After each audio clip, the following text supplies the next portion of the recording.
உங்க பையன் கிட்ட எடுத்து சொல்லணும்.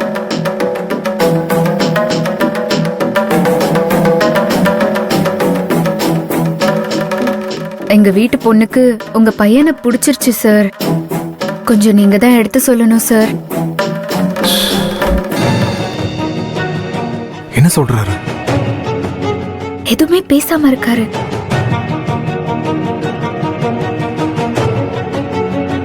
என்ன சார் எதுவுமே பேசாம இருக்கீங்க? நல்லது நடக்கும் நினைச்சேன். அது நம்மள சிக்கல்ல கொண்டு போய் விட்டுரும் போல இருக்கே. இப்ப அங்க என்ன நடந்துகிட்டு இருக்குன்னே தெரியலையே. எப்படியாவது 2 பேருக்கும் கல்யாணத்தை பண்ணி வச்சிடலாம் பார்த்தா அதுக்கப்புறமும் நம்மள விட மாட்டாங்க போல இருக்கு. இதுக்கு மேலே இந்த சிக்கல்ல நம்ம மாட்டிக்க கூடாது. சார் லைன்ல இருக்கீங்களா? இத பாருமா, என்ன நடந்துச்சுன்னு எனக்கு முழுசா தெரியல. நான் மகேஷ்ட பேசிட்டு உன் லைனுக்கு வரேம்மா. Please sir. கடவுளே, இந்த பிரச்சனையிலிருந்து என்னை எப்படியாவது காப்பாத்து. என்ன சொல்றாருமா? இல்ல மகேஷ் கிட்ட பேசிட்டு லைனுக்கு வராராம்.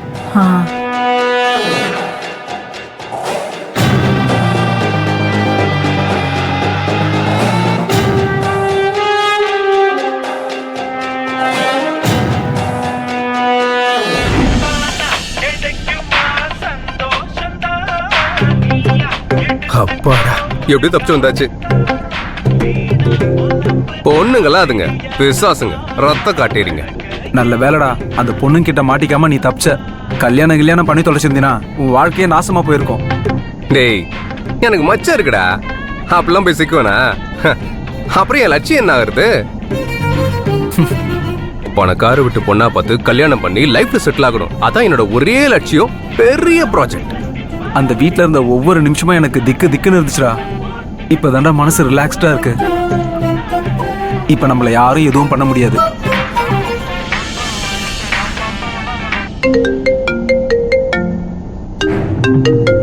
அவசரப்பட்டு வார்த்தை விடாதடா. என்னடா சொல்ற? இந்த கோயம்புத்தூர் கொலகாரன் ஃபோன் பண்றான்டா. என்னது? டேய், அதான்டா எனக்கு அப்பா நடிக்கிறதுக்கு ஒரு ஆளை ஏற்பாடு பண்ணியே. அந்த ஆள் தான்டா ஃபோன் பண்றான். அதான் எல்லாம் முடிஞ்சிருச்சே, அப்புறம் ஏன்டா பயப்படுற? இல்லடா, மறுபடியும் அந்த ஆளுக்கு ஃபோன் பண்ணி அவங்க ரெக்கமெண்ட் பண்ண சொல்லியிருந்தாங்கன்னா? அப்படிலாம் நடக்காது. அப்படியே இருந்தாலும் நீ ஒத்துக்காத. அந்த பொண்ணுங்க என்ன ஆளை வச்சு கொலை பண்ண பார்த்தாங்க. இதுக்கப்புறம் நான் எப்படி போய் அங்க இருக்க முடியும்னு கேளு. அதுக்கப்புறமா அந்த ஆளு ஏதாவது சொன்னானா, இதுக்கப்புறம் நீ போய் அந்த பொண்ணை கல்யாணம் பண்ணிக்கன்னு சொல்லு. டேய், அந்த ஆள் திரும்ப அடிக்கிறான்டா.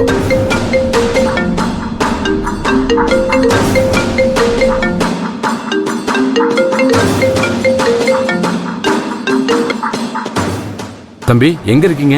என்ன, அந்த வீட்ல இருந்து ஃபோன் பண்ணாங்களா? ஆமாப்பா, அந்த பொண்ணுக்கு உன்னை ரொம்ப பிடிச்சிருக்கான். ஏதோ தெரியாம தப்பு பண்ணிட்டோம், மன்னிச்சிடுங்க அப்படி இப்படின்னு என்னென்னமோ சொல்றாங்கப்பா.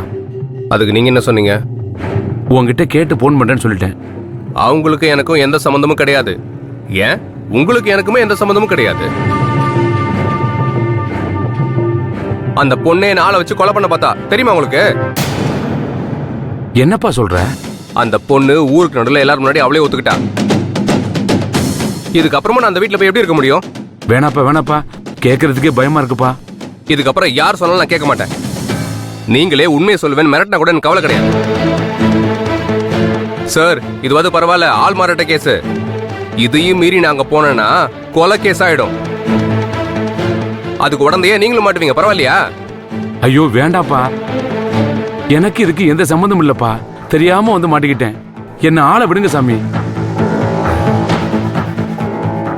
நீங்க எப்படியாவது தப்பிச்சு போயிருங்க. நானும் மொபைலை சுவிட்ச் ஆஃப் பண்ணி வச்சிடறேன். இந்த வம்பே எனக்கு வேணாப்பா.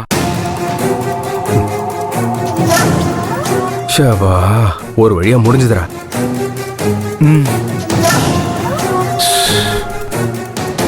கடவுளே, நல்லது பண்ணணும்னு நினைச்சது ஒரு குத்தமா? ச்சே.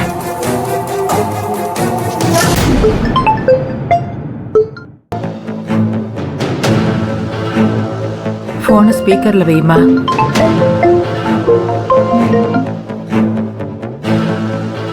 சொல்லுங்க சார். ஏமா, என்னம்மா அது? எவ்வளவு பெரிய விஷயம் நடந்திருக்கு. என்னமோ சாதாரணமா ஒண்ணுமே நடக்காத மாதிரி போன் பண்ணி பேசுற. அந்த பொண்ணு என் பையனை ஆளை வச்சு கொலை பண்ண பார்த்திருக்கு. அப்படியெல்லாம் இல்ல சார். அது ஏதோ விளையாட்டுத்தனமா தான் சொன்னது. ஓ, உங்க ஊர்ல கொலை பண்ணி தான் விளையாடுவீங்களா? கொஞ்சம் ப்ளீஸ் புரிஞ்சுக்கோங்க சார். எங்க வீட்டு பொண்ணுக்கு உங்க பையனை ரொம்ப பிடிச்சிருச்சு. அது எப்படி கொலை பண்ற அளவுக்கு பிடிச்சிருக்கா? சார் அப்படி சொன்னது தப்பு அவ ஃபீல் பண்ணிட்டு இருக்கா சார். கட்னா உங்க பையன் தானே ஸ்ட்ரிக்ட்டா சொல்லிட்டு இருக்கா சார். என் பையனுக்கு கல்யாணமே ஆகாட்டியும் பரவாயில்லம்மா, நான் என் பையனை காவு கொடுக்க விரும்பல.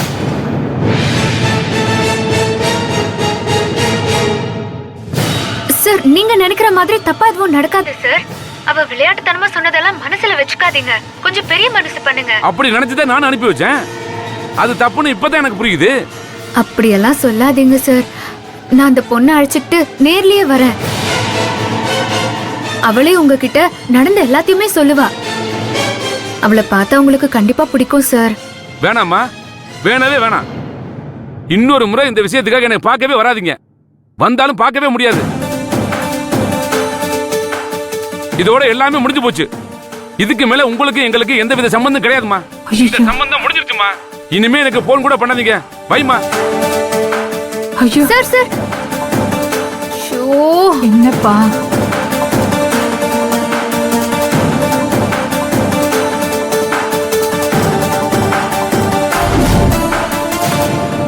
நான் தான் அப்பவே போன்லாம் பண்ண வேண்டாம்னு சொன்னேன்ல. கடவுளே, என்ன கொடுமை இது! அந்த மனுஷன் இப்படி முடிவா சொல்லிட்டாரே, இப்ப நான் என்னன்னு சொல்றது? என்ன பாத்துக்கிட்டு இருக்க? அதான் எல்லாம் முடிஞ்சு போச்சே. அன்னைக்கு நீ போலீஸ் ஸ்டேஷன்ல கஷ்டப்பட்டதுக்கு பலனே இல்லாம போச்சு. இனிமே இந்த கல்யாணத்தை பத்தி யாருமே பேச்சு எடுக்காதீங்க. எல்லாம் நாசமா போச்சு. குடு, வா போலாம். டேய், இவனே இப்படி கோவப்பட்டு போறானே, நான் இப்ப என்னம்மா பண்றது? பாட்டி, இன்னொரு மாப்பிள்ளைய பார்த்து அவரை ரோகிணி ஓகே பண்றதெல்லாம் சாதாரணமா நடக்கிற விஷயமே இல்ல. எப்படியாவது இதே மாப்பிள்ளைய ஓகே பண்ணணும். அதான் எப்படின்னு கேக்குறேன். கொஞ்சம் டைம் கொடுங்க, நான் யோசிக்கிறேன். அவளுக்கு கல்யாணம் நடக்குன்ற நம்பிக்கை எனக்கு சுத்தமா இல்ல. அவ்வளவுதான் அவ தலையெழுத்து. அதுக்கு யார் என்ன பண்ண முடியும்?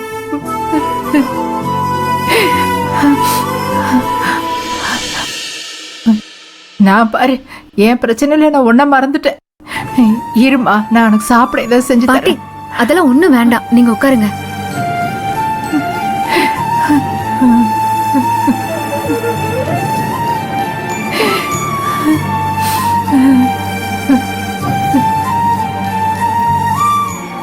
அழாதீங்க பாட்டி.